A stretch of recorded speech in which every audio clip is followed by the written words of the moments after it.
Les Yvelinois ont du talent, si vous en doutiez, déjà commencé à sortir de votre grotte. Et ensuite, nous avons ici un comédien qui a grandi à plaisir et qui pourra vous dire le contraire. Christopher Baemi, bonjour et bienvenue dans le MAG sur Sensation. Bonjour Matt, merci de m'accueillir. Alors, votre nom ne dit peut-être rien aux auditeurs, mais ça sera beaucoup plus clair dans leurs esprits à la fin de l'émission. Nous allons ensemble retracer votre parcours, à commencer par votre formation à l'école de théâtre Artefact de 2011 à 2014. Déjà, qu'est-ce qui vous a poussé à faire du théâtre ?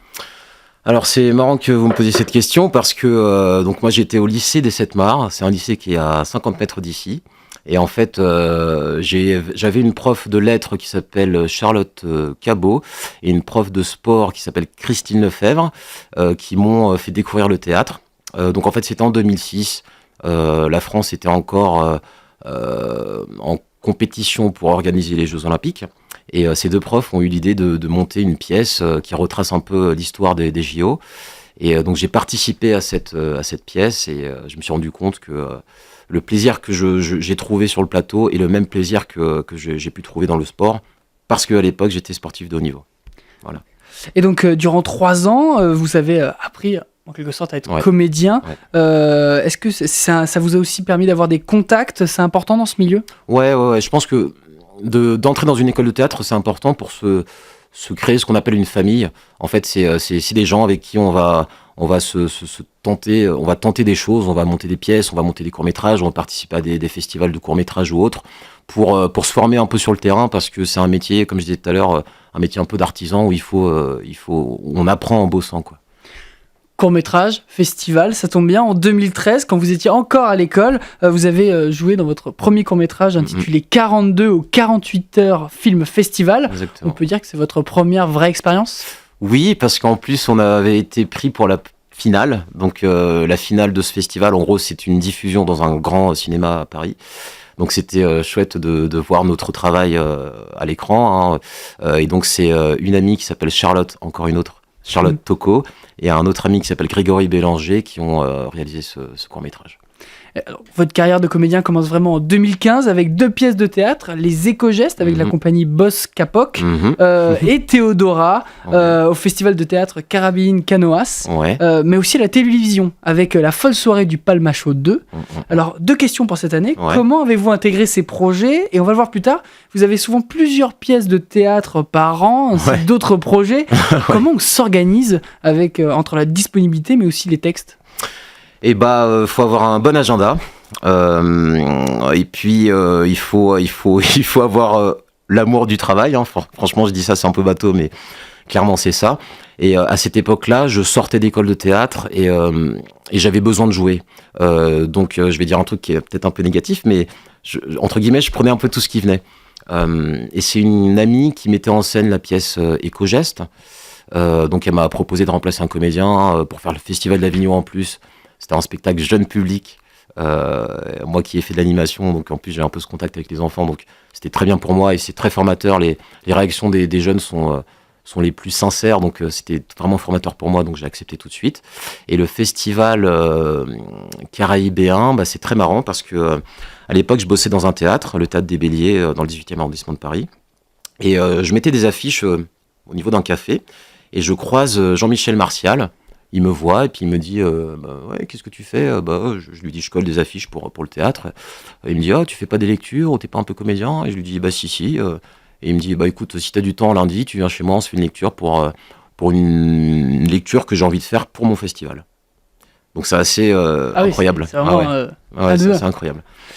En 2016 et 2017, vous enchaînez les projets Les Enivrés avec la compagnie Out of Artefact, Polyeucte avec la compagnie encore Boss Capoc, Pour 100 briques, t'as plus rien maintenant, au Théâtre Fontaine, Forme de femme qu'on retrouvera au festival Belle-Île-aux-Seines, Aujourd'hui la pluie, Un chapeau de paille d'Italie, on vous retrouve sur un court-métrage Shug Mud, et même une pub que tout le monde a vue évidemment, la fameuse pub Ikea où vous jouez un voisin ne supportant pas forcément le bruit de votre voisine.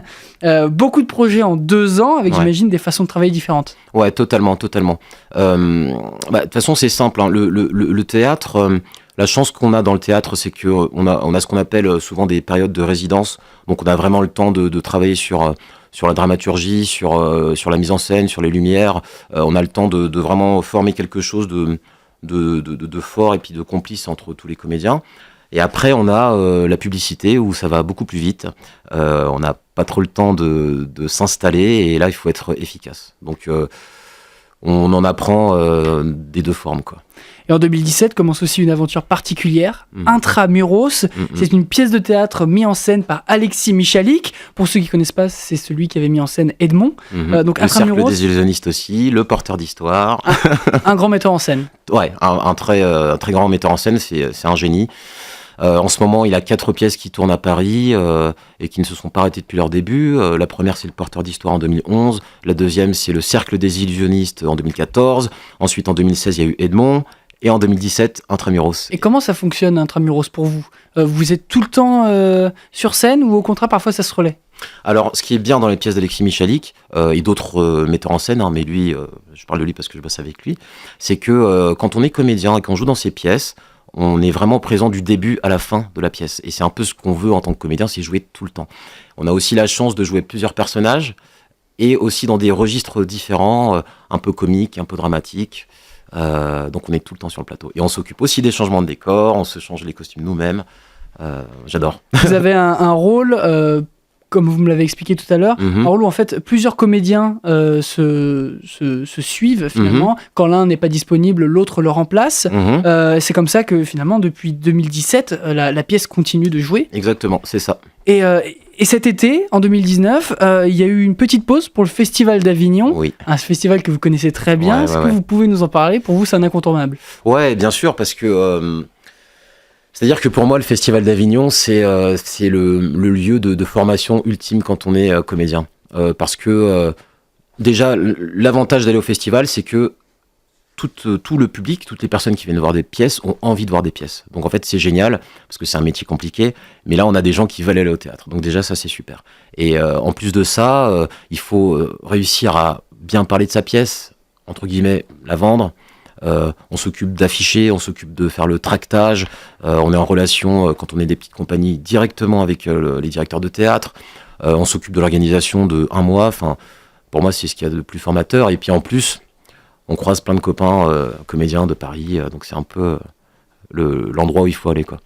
Et pour terminer cette rétrospective, passons à l'année 2018, beaucoup plus cinématographique. Alors vous revenez chez Grégoire Ludig et David Marseille dans La folle soirée du Palmachot 4. Réalisé par Jonathan Barré. On vous retrouve sur France 2 avec la série Moi Grosse de Muriel Magellan, une série policière sur France 3, et enfin le film Femme-Enfant d'Amro Hamzaoui qui sortira prochainement, le réalisateur de 20 ans d'écart. C'était une volonté particulière de votre part de vous diriger vers cet art vivant, ou finalement c'est parce que les projets sont arrivés et vous avez pris ?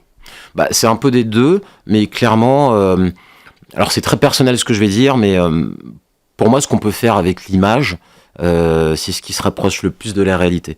Donc oui, clairement, j'ai envie de faire de l'image, et c'est pour ça qu'avec la pièce d'Alexis Michalik, comme on est plusieurs comédiens à se partager le rôle, ça me permet d'avoir du temps pour pouvoir tourner. Mais après, j'adore le théâtre, la relation qu'on a avec le public, elle est unique. Tous les soirs, ça change selon l'humeur du public. Si la question était est-ce que je préfère le cinéma ou le théâtre, j'ai pas de réponse. Vous avez anticipé ma question.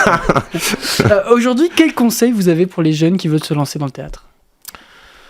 Alors, le conseil que j'aurais à donner, c'est d'être vraiment sûr de la raison pour laquelle on a envie de faire du théâtre. Moi, au début, je pensais faire du théâtre de manière un peu thérapeutique. Je me suis vite rendu compte que ça ne marchait pas. Et en fait, j'ai juste trouvé le plaisir de pouvoir raconter des histoires en étant un peu caché derrière un texte ou des personnages. Et en fait, juste prendre du plaisir et surtout avoir envie de partager quelque chose avec un auditoire, un public. Voilà. Et après, à côté de ça, effectivement, il faut se former. Il faut vraiment se former. C'est important d'aller en école de théâtre, comme je disais tout à l'heure, pour trouver une petite famille, parce que c'est un métier où on est seul, donc il faut être en groupe. Donc il faut se former, il faut aller au théâtre quand on peut. À moins de 26 ans, à Paris, il y a plein de places à 10 €, donc il faut en profiter. Regarder plein de films, même ceux d'aujourd'hui, pas que ceux d'avant, parce que si on postule pour un rôle, il faut savoir comment on joue aujourd'hui. Et puis toujours se remettre en cause. Trouver des points de certitude dans notre façon de jouer, mais toujours se dire que on peut toujours faire autrement. Merci Christopher Bayemi d'avoir été avec nous dans le MAG. Je rappelle que vous êtes comédien, actuellement à la Pépinière Théâtre avec Intramuros et bientôt au cinéma avec Femme Enfant. Oui. Et vous pourrez retrouver toutes les informations ainsi que le podcast de cette émission sur notre site et notre application Radio Sensation. Merci à vous.